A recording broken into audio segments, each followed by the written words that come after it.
국립아시아문화전당을 정부 소속 기관으로 두고 운영 재정을 전액 국비로 지원하는 법 제정이 추진되고 있습니다. 문화전당 운영 주체 논란이 새로운 국면을 맞고 있습니다.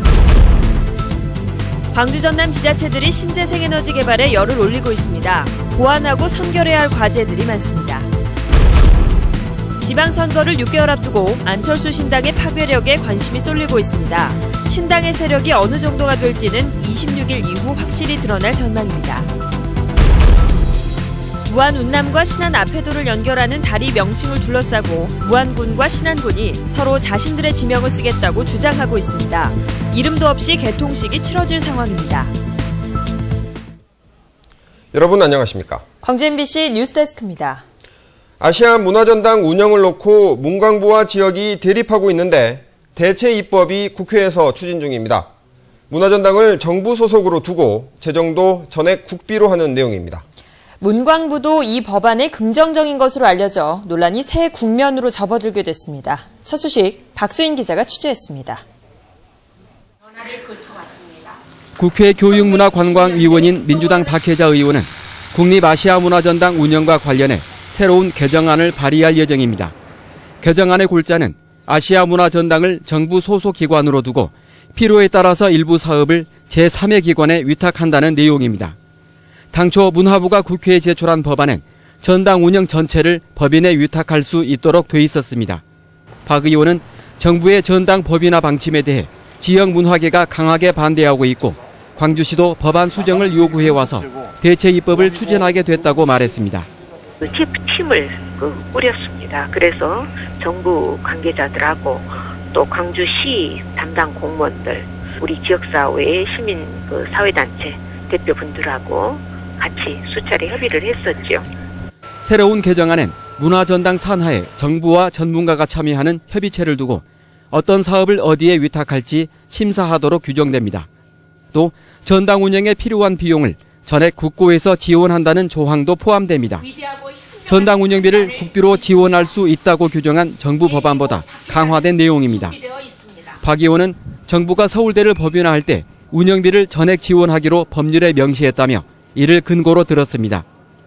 새로운 개정안은 이르면 다음 주쯤 국회 상임위에 제출될 예정입니다. 정부도 수정 법안에 어느 정도 수긍하고 있는 것으로 알려져 문화전당 운영 주체 논란은 새로운 국면을 맞게 될 것으로 보입니다. MBC 뉴스 박수인입니다. 이명박 정부의 영산강 살리기 사업, 혹시나 했는데 역시나였습니다.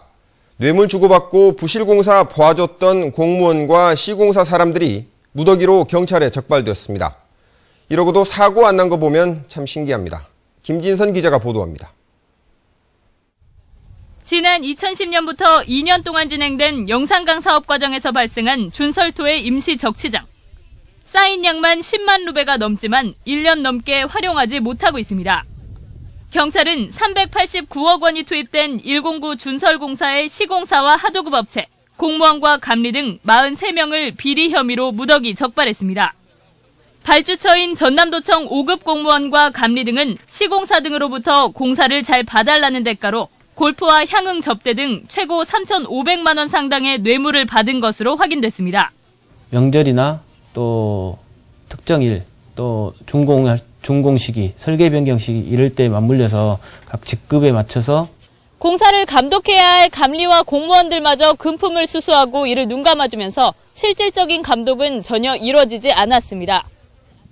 검증되지 않은 준설토 탈수기를 도입해 4분의 1도 끝내지 못한 공사를 마무리했다는 허위 서류를 작성하는가 하면 공사 중 발생한 준설토를 농지에 뿌려 피해 농민들과의 분쟁으로 번졌습니다.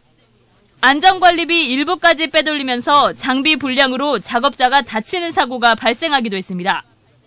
경찰은 영산강 사업의 나머지 공사 구간에서도 유사한 사례가 더 있을 것으로 보고 수사를 확대할 방침입니다. MBC 뉴스 김진선입니다.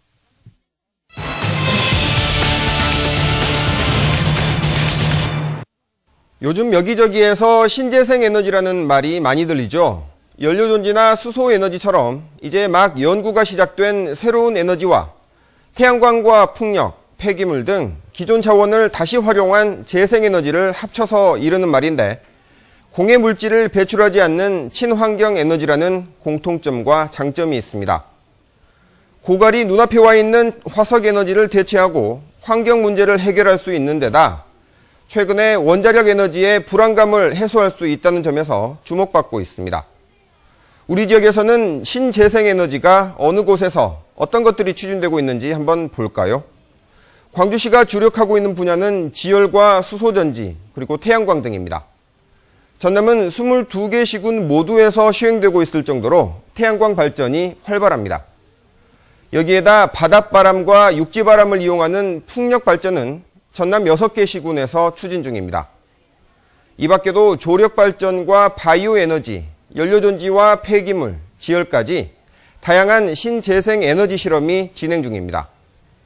그렇다면 자치단체들이 왜 이렇게 신재생에너지 개발에 열을 올리고 있는 것인지 정용욱 기자가 취재했습니다. 지하 깊은 곳의 지열, 이른바 신부지열을 이용하기 위한 굴착 작업이 한창입니다. 고압의 물을 이용해 세계 최초로 지하 3.5km, 지열이 100도 가까운 곳까지 파내려갔습니다. 이대로 지하 5km를 넘어서면 150도까지 지열이 올라 발전도 가능할 것으로 예상됩니다. 저희들이 이제 향후에 계획을 하고 있는 5km, 이제 7km 정도가 들어가면 그때는 아마 경제성 있는 발전소가 될 겁니다.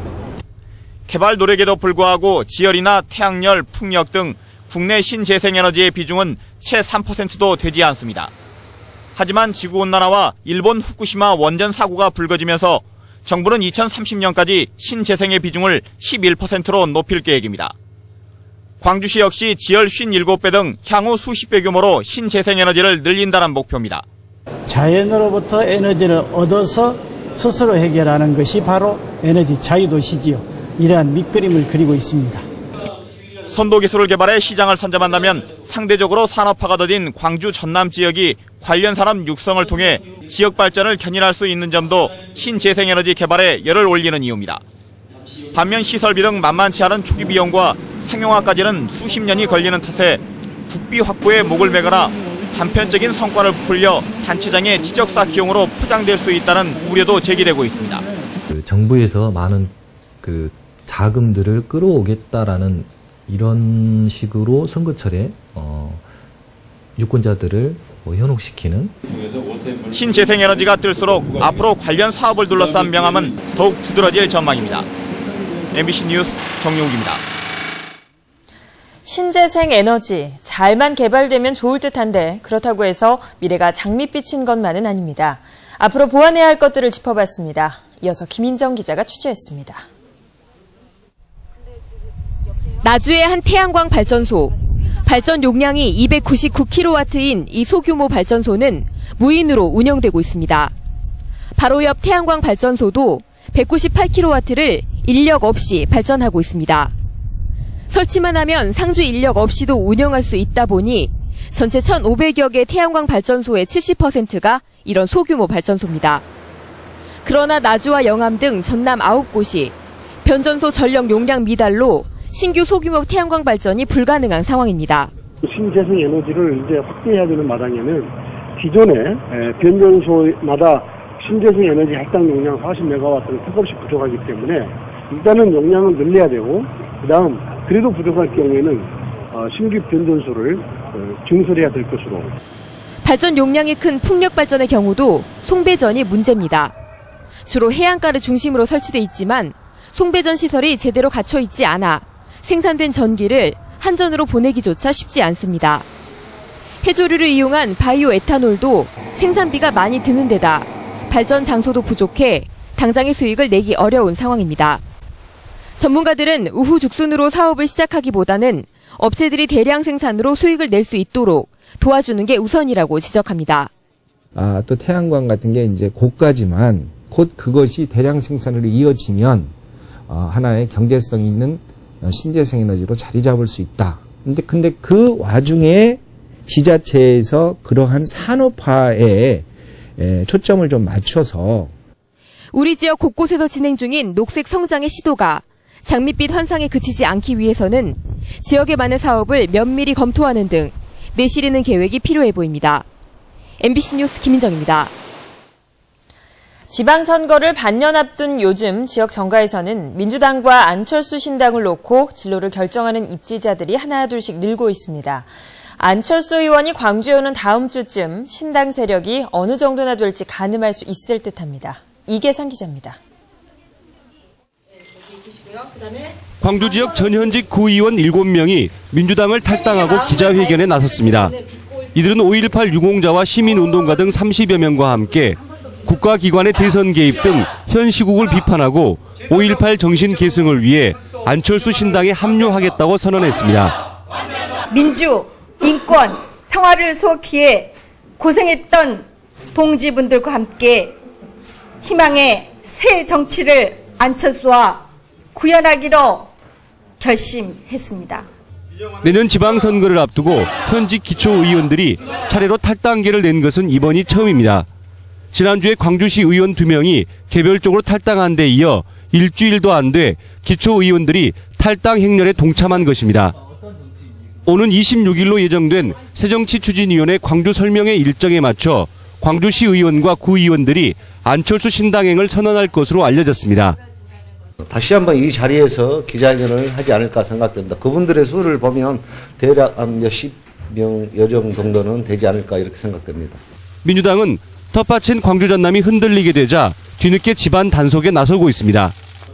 각종 여론조사에서 안철수 신당보다 지지도가 떨어지는 상황에서 서둘러 탈당 행렬을 끊기 위해서 민주당 광주 남구 선출직 정치인들이 긴급 모임을 갖고 우려를 나타냈습니다. MBC 뉴스 이계상입니다.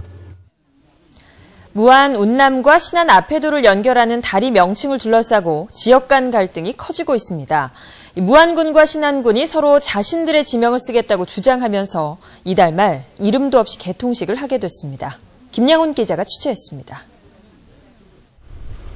무안 운남면 연리에서 신안 아패도 복룡리까지 시원하게 도로가 뚫렸습니다. 4차선 접속도로 5.5km와 925m의 교량으로 총 길이는 6.4km에 달합니다. 오는 27일 공식 개통을 앞두고 있지만 다리 명칭은 아직도 확정되지 않았습니다. 신안군은 다리 이름으로 신안대교를, 무안군은 운남대교를 주장하며 의견차를 보이고 있기 때문입니다. 신안대교를 주장한 이유는 국토교통부 교량 명칭 선정 방침에도 섬에서 육지로 연결된 교량은 섬명으로 이렇게 따르게 돼 있습니다. 설계 당시부터 운남대교로 사용되어 왔었고요. 설계 당시에 주민 설명회도 거쳤습니다. 교량 명칭 갈등은 내년 지방선거와도 적지 않게 연결돼 있습니다. 자칫 다른 지자체의 교량 명칭을 빼앗길 경우 주민들의 반발이 예상돼 단체장들은 양보를 하고 싶어도 양보를 할 수 없는 상황입니다. 전라남도는 최근 지명위원회를 열었지만 두 지자체의 의견이 계속 대립되면서 심의를 무기한 연기했습니다. 당장 문제는 개통식입니다. 두 지역 단체장과 주민들이 참석할 예정인데 다리 명칭 갈등으로 행사가 제대로 치러질 수 있을지도 의문입니다. 두 지역을 이어주는 화합과 소통의 통로가 돼야 할 다리가 오히려 지역 간 갈등을 부추기고 있습니다. MBC 뉴스 김양훈입니다. 안녕들 하십니까? 대자보가 확산되고 있는 가운데 광주 한 고등학교가 대자보 게시를 금지했다는 주장이 제기돼 논란이 일고 있습니다. 학벌 없는 사회를 위한 광주 시민 모임은 광주 한 고등학생이 어제 교과서 역사 왜곡과 철도 민영화 등을 다룬 대자보를 학교 안에 붙이려 했지만 학교 측이 허락하지 않았다는 제보를 받았다며 표현의 자유와 학생 인권에 대한 침해라고 주장했습니다. 학교 측은 대자보 게시를 못하게 한 것은 아니라며 절차를 거쳐 학교장이 게시 여부를 결정하게 될 것이라고 말했습니다. 천주교 광주대교구 김희중 대주교는 송년 기자간담회를 통해 종교인들도 국민과 시민의 한 사람으로서 국가와 사회 문제에 참여하는 것은 당연한 일이라며 종교인들이 정치 문제에 관심을 갖지 않아도 우리 사회가 잘 되기를 바란다고 말했습니다. 또 최근 전국적으로 확산되고 있는 안녕들 하십니까 대자보와 관련해 현 시대의 암울한 분위기가 청년들의 미래에 불안감을 준 것 같다며 젊은이들도 공동체 의식을 갖고 시민사회 문제를 함께 고민해주기를 바란다고 말했습니다. 최근 한 달 새 2건의 교통사고로 9명이 숨진 화순 국도 29호선에 대해 경찰이 개선책을 마련하기로 했습니다. 전남경찰청은 사고 구간에 과속 카메라와 경광등을 설치하는 한편 중앙 분리대를 잇고 재질도 철제로 바꾸기로 했습니다. 경찰은 또 그제 4명이 숨진 사고의 음주운전 여부와 운전자를 가리기 위해 국과수에 시신 부검을 의뢰했습니다.